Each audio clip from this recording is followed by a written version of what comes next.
Good morning, my dear children. I hope you all are fine and safe at your home and obey your parents also. So, student, in our last class, we learned chapter 1 मन के भोले भाले बादल. Okay? Today we learn chapter 2 जैसा सवाल वैसा जवाब. Put your classwork here. Classwork date 21/5/20. Okay. तो आज हम पढ़ेंगे जैसा सवाल वैसा जवाब. ये कहानी है एक दरबार की जहाँ पर बादशाह अकबर अपने मंत्री बीरबल को बहुत पसंद करता था. ये एक दरबार की कहानी है और यहाँ पर बादशाह अकबर जो थे वो बीरबल को बहुत पसंद करते थे. क्यों पसंद करते थे? क्योंकि बीरबल बहुत बुद्धिमान थे. उनकी बुद्धि के आगे किसी की भी नहीं चलती थी. इसलिए बादशाह अकबर बीरबल को बहुत पसंद करते थे. बीरबल को अकबर इतना पसंद करते थे कि दरबार में कुछ ऐसे दरबारी थे जो कि बीरबल को बीरबल से बहुत जलते थे. तो इसी कारण कुछ दरबारी बीरबल से जलते थे. वे बीरबल को मुसीबत में फंसाने के तरीके सोचते रहते थे. अकबर के एक खास दरबारी ख्वाजा सरा को अपनी विद्या और बुद्धि पर बहुत अभिमान था. बीरबल को तो वे अपने सामने निरा बालक और मूर्ख समझते थे. लेकिन अपने ही मानने से तो कुछ होता नहीं. दरबार में बीरबल की ही तूती बोलती और ख्वाजा साहब की बात ऐसी लगती थी जैसे नकार खाने में तूती की आवाज़. ख्वाजा साहब की चलती तो वे बीरबल को हिंदुस्तान से निकलवा देते. लेकिन निकलवाते कैसे? एक दिन ख्वाजा ने बीरबल को मूर्ख साबित करने के लिए बहुत सोच विचार कर कुछ मुश्किल प्रश्न सोच लिए. उन्हें विश्वास था कि बादशाह के उन प्रश्नों को सुनकर बीरबल के छक्के छूट जाएंगे और वह लाख कोशिश करके भी संतोषजनक उत्तर नहीं दे पाएंगे. फिर बादशाह मान लेगा कि ख्वाजा सरा के आगे बीरबल कुछ नहीं है. तो बीरबल को नीचा दिखाने के लिए और बीरबल की बुद्धि को परखने के लिए हमेशा ख्वाजा साहब आगे बढ़ाते थे और वो बीरबल को मूर्ख समझते थे. ख्वाजा साहब अचकन पगड़ी पहनकर दाढ़ी सहलाते हुए अकबर के पास पहुँचे और सिर झुकाकर बोले, बीरबल बड़ा बुद्धिमान बनता है. आप भी उसकी लंबी चौड़ी बातों के धोखे में आ जाती हैं. मैं चाहता हूँ कि आप मेरे 3 सवालों के जवाब पूछकर उसके दिमाग की गहराई नाप लें. उस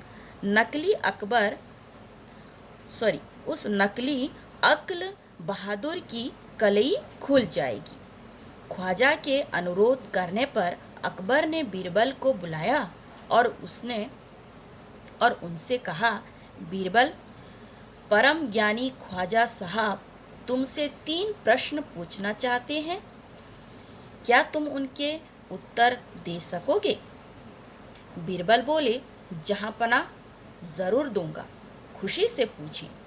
ख्वाजा साहब ने अपने तीनों सवाल लिखकर बादशाह को दे दिए. अकबर ने बीरबल से ख्वाजा का पहला प्रश्न पूछा, संसार का केंद्र कहाँ है?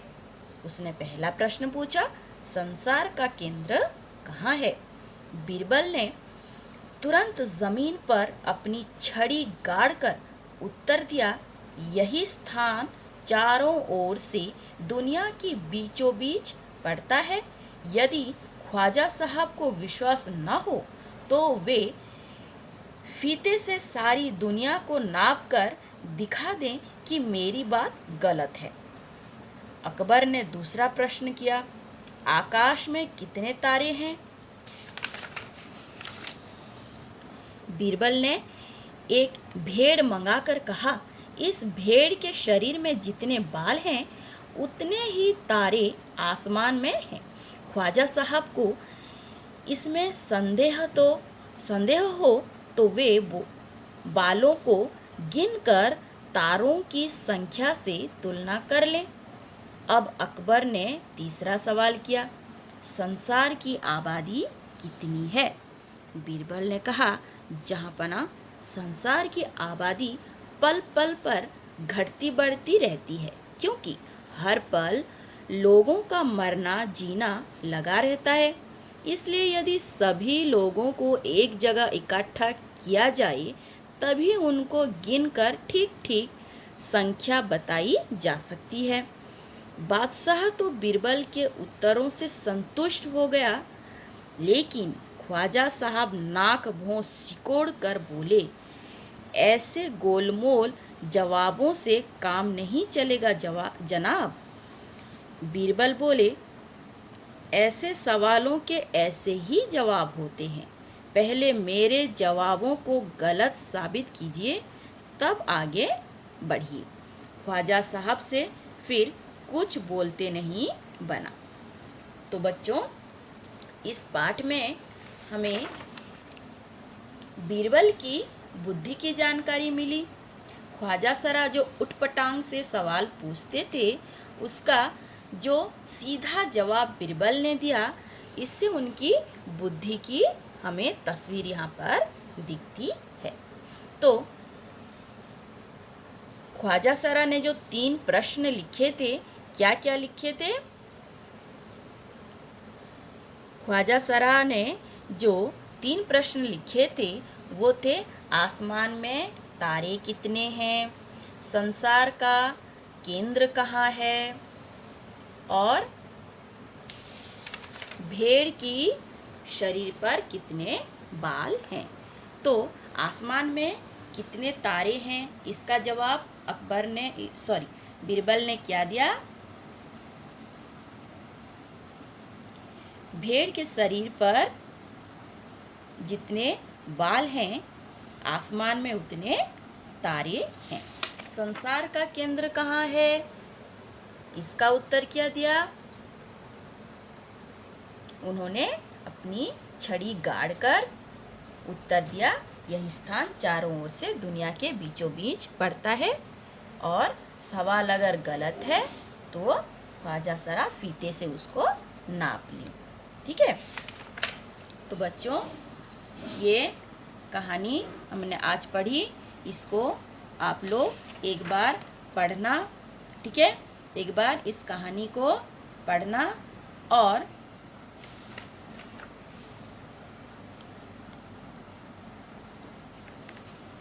कहानी को एक बार पढ़कर हम उसके बाद उसका प्रश्न लिखेंगे। तो बच्चों, बाय।